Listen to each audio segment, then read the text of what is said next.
So what's happening on the financial sector, and how do you see the post-US elections result? I don't see any reason to be overly concerned or alarmed about what has happened in the Indian markets in the last few days, or for that matter, in the last few weeks, even predating the elections. Are you thinking of revising your growth estimate upwards? Forecasts are, more importantly, a guidepost to where we are heading. Why the central bank should not be burdened with a target for one particular sizable component of inflation that is not directly in their control. Do you think there's a time now to relook at import duties? Let's also not forget that India's import duties are nowhere near where they were 20, 30 years ago.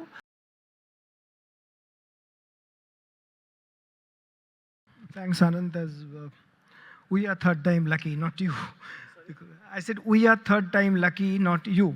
Because, yeah, on the past 2 occasions, 2 years, we could not get you. Thank you for this time making it. So, yeah, actually you answered many of my questions, but a few things still left. You spoke about geopolitics and impact on energy prices, climate, trade and all. But the first obvious question is this: Donald Trump or Dollar Trump, whatever you say. I mean, already you have seen what happened to Indian rupee. Dollar index is going up. FII outflow had already started, continuing. FDI also, not to talk about much. So what's happening on the financial sector, and how do you see the post-US elections result? Post-US results, how do you see that? No, I think... I mean, poll results, that's understand. what I meant. I think whatever is happening on the financial sector, I think it will be still early days to attribute it entirely to the election results. Some of these trends were already in motion before the election outcome happened. And also, we should not overinterpret the first few days of market reaction to the election outcome. I think we need to allow time to settle down. So whether it is with respect to FDI or the currency movement, etc., I don't see any reason to be overly concerned or alarmed about what has happened in the Indian markets in the last few days, or for that matter, in the last few weeks, even predating the elections. Talking about growth, you are pretty conservative about growth. Yours is 6.5 to 7%. Day before yesterday, RBI governor was here, and he stuck to 7.2% growth. I don't think in December, Monetary Policy Committee meeting, which is happening, I think 6, 7. 10th is governor's current term ends, so he will be, I mean, that's another story whether he will continue or not, getting another term, but he seems to be more bullish than you. And he was giving all this new high-frequency data, some of them, to support why he is thinking that growth should be 7.2. You just now spoke about government spending, which was not there in first quarter because of elections and all, already started happening. So from this platform, can you tell us that, is there any, are you thinking of revising your growth estimate upwards? No, I think in the latest monthly economic report that we bring out, we maintain that we are comfortable with this current range as our possible projection for the current financial year. That's 6.5 to 7%. 6.5 to 7. Where we end up in this range is, I think there is no point in pretending to be extremely accurate, because whether we hit 6.7 or 6.9 or even 7. But let me tell you, I would be very happy if we are wrong and the Reserve Bank of India's estimate turns out to be more accurate than ours. I think that is quite possible. And we don't rule out that possibility, because I think forecasts are, more importantly, a guidepost to where we are heading. Because I don't think any forecaster anywhere in the world gets these numbers by design. It's by accident to be able to get the numbers accurately realized in practice. But I think we all know that the first 5 months of the year, capital expenditure was lower than the previous year, and therefore there is a need to catch up with these numbers. But I'm confident that in the 7 months of the financial year that are remaining, from October I'm counting, I think it will catch up quite briskly in and it may end up being slightly higher than it. higher than the actual capex spend we had in the last financial year as far as the union government is concerned. But as of now, you'll be happy if it gets closer to 7%. I'm sorry? As of now, you'll be happy if the growth number gets closer to 7%.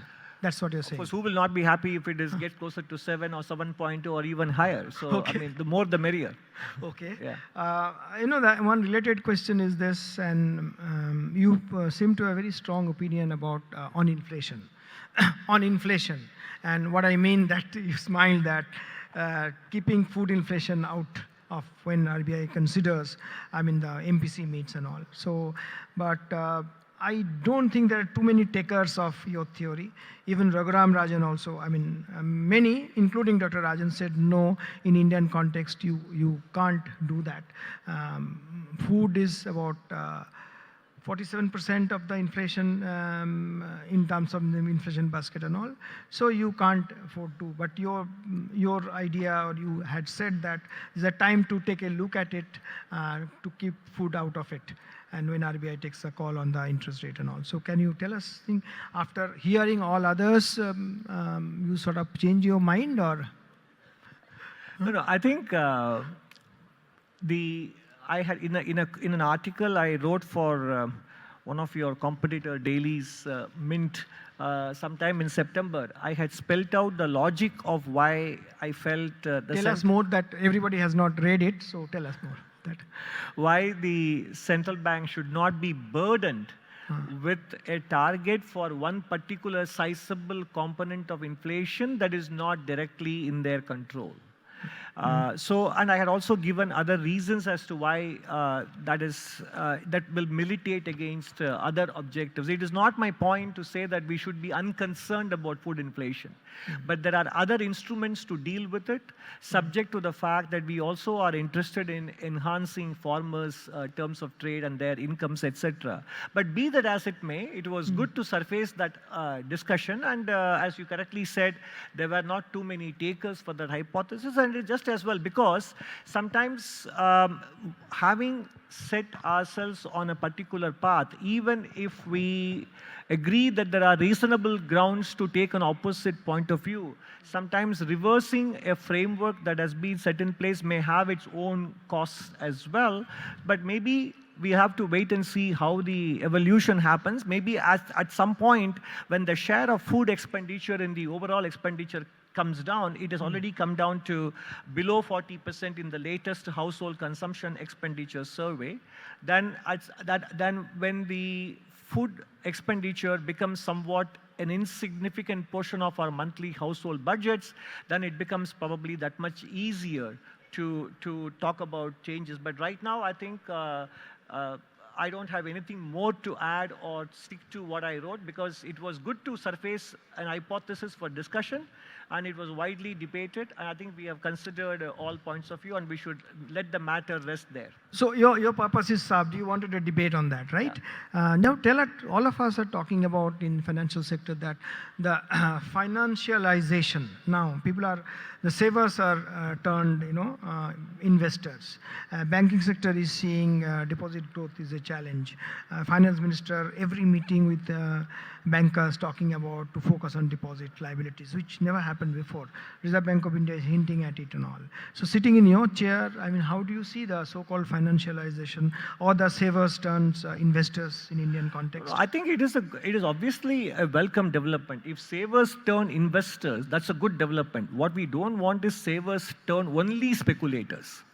Speculation is necessary, but all within all in balance, or all in moderation, etc. And it is not in their own interest to be excessively dedicating their savings to futures and options or extremely short horizons, etc. If savers become investors, eventually that money will find its way back into the banking system.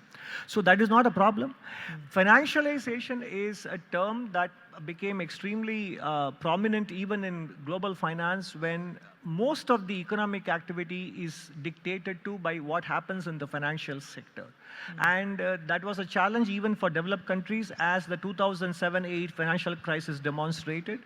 It will be even more detrimental for developing countries if if real economic outcomes are outpaced by financial sector outcomes or market valuations, etc., and we do need real assets to grow because we have still continuous investments requirements in infrastructure, in housing, to manage energy transition, etc. So to some extent, securitization and financial products do serve that purpose. It's all about ensuring that the tail doesn't wag the dog. Anand, I know it's not your remit as such, but since you have the years of PMO, let me ask you this question. Do you think there's a time now to relook at import duties? It's too high. I'm just giving you one example. iPhone is being produced in India, but because of that high import duty, iPhone 16 is far, far higher the cost in India than anywhere else. US, UK, Dubai, China, Vietnam, Thailand, Canada. I'll go on my overseas visit anywhere, I'll pick up there. Even though iPhone is produced in India, I will not pick up here because it's higher cost. And the reason is being import duty. So is this the time to, this is only one example, time to take a relook at all those kind of stuff? As you correctly said, it is not my remit. But this issue has been again surfaced on many occasions, and I think the government is seized of that. And you saw that reflected in some of the import duty reductions that were brought about in the budget. Because it is one thing to have high import duties as one of the means of developing domestic capabilities, but if one wants to be plugged into the global supply chain, then one has to be competitive as well. So there are two different approaches to import duties that one can take depending on what one's objective is. So to be able to provide time for domestic industry to grow, there can be a case for import duties. However, if one wants to be plugged in the global supply chain, then at least early stage components of production, the duties have to be on the lower side. And I think a beginning has been made in the budget. But let's also not forget that India's import duties are nowhere near where they were 20, 30 years ago. And other countries may be practicing trade protectionism in other ways. So I think we need to, again, keep the global context in mind when we talk about where we want to go. But regardless of the global context, I agree with you that if we have to be globally competitive and want to be an exporting player as well, formidably so, then there is a case for import duties to gradually come down in several areas. Recently, either you spoke somewhere or you have written somewhere talking about capital market reforms. Capital market? Capital market reforms. Remember that? Go ahead. Yeah, no, that's what we always claim that whether it's settlement system or whatever is thing, we are the best, the most advanced in India. I didn't write it. Huh? It must be Anant Narayan, not No. me. Acha. Okay. Okay, you don't want to give it a pass and all. But this what you spoke about, agriculture as a growth engine, right? That was the time when this State of Rural Youth Employment Report 2024, this thing and all. And you said that this is the time we must. And you also mentioned that Brazil, where the youth are participating in agriculture and farming activities, etc. And we need to follow the Brazil example. That's what you said. Right. Absolutely. I think the reason why we said that as in the economic survey, and we're given the logic as well for it, while we do want to see manufacturing become an important component of our GDP, and we are on track to achieve that, and about a couple of weeks ago, I even wrote a long piece again in Mint, where I've been a long-standing columnist before I took up this job. The second decade, our efforts to grow manufacturing were stymied by the fact that corporates and banking system had balance sheet issues. But now with the improvements in physical infrastructure and the ease of doing business and corporates beginning to undertake capital formation, the manufacturing share of GDP should rise. But that is why I mentioned in my remarks as well that the importance of having a Mittelstand, the small and medium enterprises, is critical to become a manufacturing player in the world. But that said, it is not going to be easy, it will take time, and services sector will also face competition from the inroads artificial intelligence will be making, etc. Therefore, we cannot afford to relegate agriculture as a sector, a primary sector that we embrace at an early stage of development. It is possible to have agriculture still contribute substantially to economic growth, provided we can use value-added activities, food processing, cold chain storage, etc. And agriculture has to become fashionable rather than simply a matter of cereal production. And to that extent, policies both at the union and the state government level have to encourage participation of the youth as agriculture as a viable economic activity. Anant, you actually launched that report, State of Rural Youth Employment Report 2024 by Global Development Incubator, right? Now, that report, I was going through it, it's about 5,000 samples youth they interviewed, and it spoke about 80% of them, they are looking for jobs in small industries, in retail, in businesses and all. So on the one hand, you are talking about that take a relook and go back to agriculture, but the rural India youth is actually looking for jobs. No, it's absolutely. Huh? I think we need to basically, we don't have the luxury of choosing in the sense that as a policy option, we need all sectors, all the three sectors, primary, secondary, and tertiary, to be significant contributors to economic growth. Because I don't think it is possible for any country or any observer or any economist to understand what it means to move forward a country of 140 crore people. We cannot be exclusive. We cannot choose that this is the only path, services or manufacturing. I feel that individual states can choose specific sectors, but collectively as a country, we have to be sector agnostic. Today's newspaper talks about rural demand lifting FMCG growth. Till recently, I was talking about the rural indebtedness and unemployment. And in fact, a lot of things what is happening in the unsecured loan space. Bankers in private or NBFCs and all the lenders, they blame is the rural indebtedness is growing, and that's actually encouraging them, what RBI talking about, the push loans. So do you think this our concern about rural indebtedness and the other part, unemployment, etc., now you are seeing that no growth is coming back? Yeah, definitely. I think we are seeing that in the indicators as well. For example, in all categories of automobile sales, rural India has seen a growth rate in the first 6 months of the financial year compared to the last financial year. If anything, urban consumption indicators have trailed behind, and that is why I spoke about the importance of ensuring that hiring and compensation practices are growing in line with, if not exactly to the full extent of profitability growth, but in line with profitability growth, that's equally important. In one of your writings in the newspaper, you spoke about interesting thing. You just said that no Make in India, people are not very excited about it, but actually you are seeing the results of Make in India. You are talking about how the number of smaller units are going up, how the employment opportunities, etc., are going up and all. Can you tell us what exactly you are seeing? No. I mean, basically, what I wrote was in the decade of Make in India, we were in the early part hampered by the fact that we had balance sheet issues, and those are now behind us, and we are seeing a revival in investment, particularly in machinery and equipment, which is critical.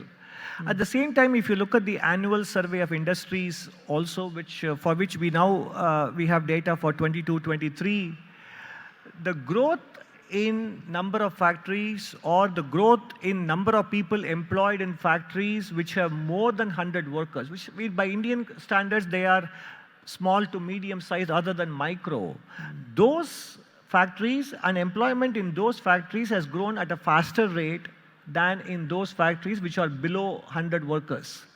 And similarly, the number of factory units which have 5,000 or more workers, that has grown in the last 4 years at a faster rate than those factories which have units which have less than 5,000 workers. So there is clearly evidence in the factories data on the progress achieved in formalization and also in the growth rate of factories which are slightly larger in size than those which are smaller in size. I think that augurs well for us to be able to realize our Make in India goals. It is not obviously, it is not as if we have achieved our milestones. I'm just saying that these indicators are promising. I have many more questions, but we ran out of time. But one thing I want to understand is typically we talk about public-private partnership, but in one of your articles you are talking about center, state, and private sector. It's something interesting, something different. Can you tell us what exactly you have in your mind? I think what I meant was, again, I elaborated on it in my initial remarks as well. So the union government focuses on financial sector reforms, taxation, creating nationwide infrastructure, scale and efficiencies. But when it comes to land, labor, education, electricity sector, and ease of doing business at the ground level, much action has to take place at the state government level. And when it comes to the private sector, it is equally important to ensure trust between capital and labor, ensure quality of products, investment in R&D, and partnership with academia when it comes to skilling education, and also an awareness of the fact that this country is a labor surplus country and that there is a good balance needs to be struck between technology deployment and labor deployment as well. These are all the obligations or expectations or requirements from the private sector. So each one of them have their respective roles to play in making us a developed nation by 2047. Anand, last question, seriously, is this March your current tenure ends. So this is the last economic survey. I mean, whether you continue to hold the portfolio, we do not know. Just presume that the last economic survey, you will be full-fledged before the budget and all. 3 years, and you are living in Singapore and seeing India from Singapore before that. Coming back 3 years, what are the new things that you did not know about Indian economy and sitting there in North Block you had seen? Just tell us. No, I think it is not as if I was a stranger because if you look at my arrival and departure entries in my passport, I used to make 10 to 12 or even 15 visits to India every year before. So it was not as though I was a relative stranger suddenly parachuted into this role in North Block. But that said, it is one thing to vicariously appreciate the progress that is happening in this country, but it's another thing to be observing it firsthand and being part of it. I don't think there is any other place that is as fascinating and interesting as India is on its development journey. As I said, there is no other country, there is no template for us. We are 140 crores and we are in a democratic framework and trying to become an economically developed nation while having adopted political openness even before becoming economically prosperous and open. Other countries did that in a different sequence. So I think this is extremely unique and extraordinary, and the energy that you observe being here is very different than what one can perceive from being outside. So in that sense, it has been an amazing learning experience in the last almost nearly 3 years. Thank you, Anand. So that brings us to the end of it. Give him a big hand, and thank you for making it on the third time. Thank you.